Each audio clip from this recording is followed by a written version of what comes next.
Hello everyone, আমি সমাপ্তি ঘোষ। আজকে আমি যে টপিকগুলো নিয়ে ফাইলাম নিয়ে আলোচনা করব সেটা হচ্ছে যে অ্যাস্ক্লেহেলমিনথিস, অ্যানিলিডা এবং আর্থ্রোপোডা। সরি, আমি আগে ভিডিওগুলো দিতে পারিনি, একটু বিজি থাকার জন্য। তো আজকে ফার্স্ট যে ফাইলামটা নিয়ে কথা বলবো সেটা হচ্ছে অ্যাস্ক্লেহেলমিনথিস। তো অ্যাস্ক্লেহেলমিনথিস বলার আগে কিছু আমি পরিচিত কিছু প্রাণীর নাম বলবো, ঠিক আছে? কিছু অর্গানিজমের নাম বলবো যেগুলো তোমরা চেনো, তাহলে এই ফাইলামটা বুঝতে তোমাদের সুবিধা হবে। এরা সাধারণত অন্তঃপরজীবী অর্থাৎ এন্ডোপ্যারাসাইট। এন্ডোপ্যারাসাইট কি জিনিস, মানে হচ্ছে দেহের ভেতরে এরা বসবাস করে। সব থেকে বড় এক্সাম্পল হচ্ছে গোলকিমি। গোলকিমি হচ্ছে অ্যাসকারিস, আর একটা হচ্ছে যে গোথ, যেটাকে বলে ফাইলেরিয়া, যেটা কজ অফ অর্গানিজম হচ্ছে যে থাকে সেই প্রাণীটা বা সেই অর্গানিজমটা এই অ্যাস্ক্লেহেলমিনথিসের আন্ডারে পড়ছে। তো এদের কিছু কয়েকটা বৈশিষ্ট্য আছে, সেগুলো দেখিনি, চলো। ফার্স্ট হচ্ছে বললাম এটা হচ্ছে অন্তঃপরজীবী, অর্থাৎ এরা হচ্ছে দেহের ভেতরে বসবাস করে, এন্ডোপ্যারাসাইট। দেহটি নলের মতো খণ্ডহীন এবং ত্রিস্তরযুক্ত। খণ্ডহীন মানে হচ্ছে কোনো সেগমেন্ট থাকবে না, ঠিক আছে? আর ত্রিস্তরযুক্ত মানে হচ্ছে যে এদের জার্ম লেয়ার তিনটে, একটা হচ্ছে এন্ডোডার্ম, মেসোডার্ম এবং একটোডার্ম। সিউডোসিলম, তাহলে অ্যাস্ক্লেহেলমিনথিসে আমরা কি দেখতে পাবো? সিউডোসিলম দেখতে পাবো। দেহ কিউটিক্যাল দ্বারা ঢাকা থাকে, অর্থাৎ দেহের কিউটিক্যাল দ্বারা এরা ঢাকা থাকে। দেহের যে আবরণটা, এই যে দেহের যদি আবরণ, বাইরে কিউটিক্যাল দ্বারা এরা ঢাকা থাকে। এক লিঙ্গ অর্থাৎ ডায়োসিয়াস। এক লিঙ্গ কি জিনিস? আমরা যেমন মেল এবং ফিমেল আলাদা, সেরকম আমরা এক লিঙ্গ বা এটাকে বলা হয় ডায়োসিয়াস, মানে হচ্ছে আলাদা আলাদা। মেল আলাদা থাকে এবং ফিমেল আলাদা থাকে, তাহলে এরা হচ্ছে এক লিঙ্গ। যেমন কুমড়ো গাছের ক্ষেত্রে যে ফুল হয়, একটা আমরা দেখি মেল আর একটা হচ্ছে ফিমেল, সেরকম আমরা এই কিমিদের ক্ষেত্রে দেখবো যে মেল আলাদা এবং ফিমেল আলাদা, তাই এদেরকে বলছে ডায়োসিয়াস। উদাহরণ হচ্ছে অ্যাসকারিস লুম্বিকয়েড, অর্থাৎ যেটা বললাম গোল কিমি যেটাকে বলা হয় সেটা হচ্ছে অ্যাসকারিস লুম্বিকয়েড। ওদের মেল আর এবং ফিমেল হচ্ছে আলাদা। এখানে দুটো ছবি দেখেছি, এটা মেল দেখতে এরকম হয় এবং ফিমেল দেখতে এরকম হয়, অর্থাৎ মেল এবং ফিমেল হচ্ছে দুটো আলাদা আলাদা অর্গানিজম, ইন্ডিভিজুয়াল। একটার মধ্যে মেল ফিমেল থাকবে না, মানে উভয় লিঙ্গ যেটা বলা হয় সেটা নয়, এটা এক লিঙ্গ বা ডায়োসিয়াস বলছে।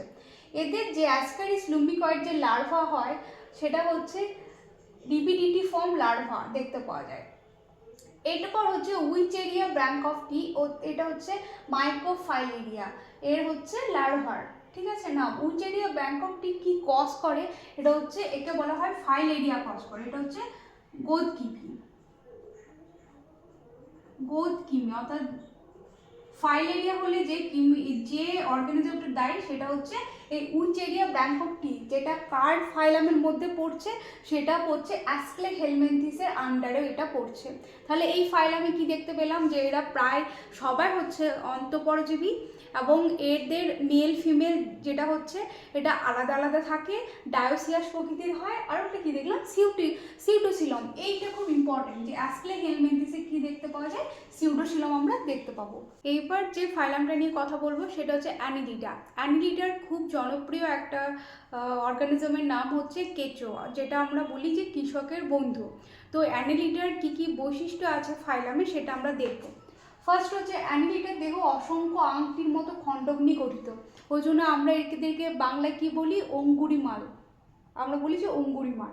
তাহলে অসংখ্য আংটির মতো খণ্ডক থাকে, প্রত্যেকটা খণ্ডককে কি বলা হয়? মেটামিয়ার বলা হয়। অর্থাৎ আমরা যদি কেঁচো দেখি তাহলে একটা কেঁচো দেখতে পাই যে অসংখ্য খণ্ড থাকে এইরকম, এগুলো একটা খণ্ড, এক একটা খণ্ড, এই এক একটা খণ্ডকে কি বলছে? মেটামিয়ার বলা হয়। এদের প্রকৃত শিলম থাকে। বদ্ধ সংবহন প্রকৃতি। বদ্ধ সংবহন প্রকৃতিতে কি হয়? যে ব্লাড, অর্থাৎ এখানে কি হয়? যে এদের যে সংবহনটা হয় সেটা হচ্ছে হার্ট বা হৃৎপিণ্ড এবং রক্ত বাহের মধ্যে সীমাবদ্ধ থাকে। এখানে দেখো, এটা হচ্ছে বদ্ধ মানে যে ক্লোজ সার্কুলেটরি সিস্টেম। এখানে দেখো যে রক্ত, এটা আমরা জানি যে লেফট সাইড থেকে, লেফট হার্ট থেকে আমরা জানি যে অক্সিজেনযুক্ত রক্ত আসে, এগুলো হচ্ছে ক্যাপিলারিজ ফর্ম করেছে। এবার ক্যাপিলারিজ ফর্ম করার পর বিভিন্ন অর্গানের মধ্যে এই রক্ত যায়, আবার দূষিত রক্ত আবার রাইট সাইড দিয়ে চলে যায় আবার হার্টে। এইখানে দেখো কোনো ওপেন নেই, ক্যাপিলারিজই রক্ত কোথায় দিচ্ছে? অর্গানের মধ্যে দিচ্ছে, এখানে কিন্তু খোলা নেই। যে রক্তের মধ্যেই যে অর্গানগুলো ডুবে আছে সেটা নেই। এরা কি একটা ক্যাপিলারিজ ফর্ম করে সেই অর্গানগুলোতে সেখানে ব্লাড সাপ্লাই করছে, সেই জন্য এটাকে বলেছে ক্লোজ সার্কুলেটরি সিস্টেম। অর্থাৎ হার্ট থেকে আবার রক্ত সংবহন তন্ত্রের মধ্যে দিয়ে আসছে, আবার হার্টে ফিরে যাচ্ছে। এটা হচ্ছে ক্লোজ প্রকৃতি, অর্থাৎ বদ্ধ সংবহন প্রকৃতি। এটাই অ্যানিলিডা। আমরা দেখি ক্লোজ যে সার্কুলেটরি সিস্টেম সেটা একমাত্র দেখা যায় এই ইনভার্টিব্রেটের মধ্যে, অ্যানিলিডা এবং কর্ডাটার মধ্যে প্রত্যেকেরই আমরা ক্লোজ সার্কুলেটরি সিস্টেম আমরা দেখতে পাই। প্রত্যেক খণ্ডকে একজোড়া করে নেফ্রিডিয়া থাকে। নেফ্রিডিয়া হচ্ছে রেচন অঙ্গ। ওকে, নেফ্রিডিয়া হচ্ছে কেঁচো, যদি বলি কেঁচোর উদাহরণ দিই তা হচ্ছে রেচন অঙ্গ। তো প্রত্যেকটা খণ্ডকে একজোড়া করে নেফ্রিডিয়া, মানে এই একটা খণ্ডক, এই খণ্ডকে এটা যদি একটা খণ্ড হয় তাহলে একজোড়া করে এই রেচন অঙ্গ আমরা দেখতে পাবো। আর যে এদের যে গমনাঙ্গ, এদের গমনাঙ্গকে কি বলে, সিটা বা প্যারাপোডিয়াম বলা হয়। এরপর হচ্ছে উদাহরণ হচ্ছে কেঁচো। কেঁচোর সাইন্টিফিক নেম হচ্ছে ফেরেটিমা। ওকে, জোকের হচ্ছে হিরুডিনারিডা। ফেরেটিমা আমরা জানি যে কেঁচো হচ্ছে কৃষকের বন্ধু বলা হয়, কিন্তু যোগ হচ্ছে লিচ, মানে কিন্তু রক্ত চোষকের কাজ করে।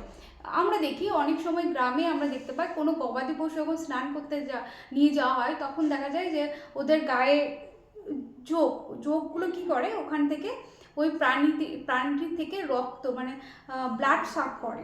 ঠিক আছে, তাহলে এখানে কি দেখলাম, অ্যানিলিডার মধ্যে ইম্পর্টেন্ট দেখলাম প্রত্যেকটা খণ্ডককে বলা হয় মেটামিয়ার। এই প্রত্যেকটা খণ্ডক কিন্তু হচ্ছে ট্রু সেগমেন্ট বলা হয়। আর এই ট্রু সেগমেন্ট আমরা দেখতে পাই অ্যানিলিডা, তারপর হচ্ছে আর্থ্রোপোডা, আরেকটা হচ্ছে কর্ডাটা। এই তিনটে ফাইলামের মধ্যে আমরা ট্রু সেগমেন্ট দেখতে পাই।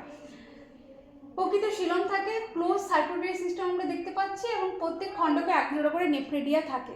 উদাহরণ হচ্ছে কেঁচো আর যোগ। এটা আমরা দেখতে পাই পৃথিবীর যে যত স্পেসিস আছে 83% এই ফাইলামের মধ্যে অন্তর্গত। এর ক্যারেক্টারিস্টিক কি হচ্ছে, দেহ কতগুলি বড় খণ্ডক দ্বারা গঠিত, যার প্রত্যেকটা অনেকগুলি খণ্ডক নিয়ে গঠিত, এদেরকে বলা হয় ট্যাগমেটাইজেশন। এরপর হচ্ছে দেহের বাইরে কাইটিন দ্বারা নির্মিত বহিঃকঙ্কাল থাকে। অর্থাৎ দেহের বাইরে যে কঙ্কালটা সেটা হচ্ছে অনেকখানি শক্ত, কারণ সেটা কাইটিন দ্বারা নির্মিত থাকে। এবং আরেকটা কাজ হচ্ছে এই বহিঃকঙ্কাল দ্বারা আবৃত থাকে। এই কাইটিন আমরা কোথায় দেখতে পেয়েছিলাম, আমরা ফাঞ্জির যে সেল ওয়ালের মধ্যে আমরা এই কাইটিনকে দেখতে পেয়েছিলাম।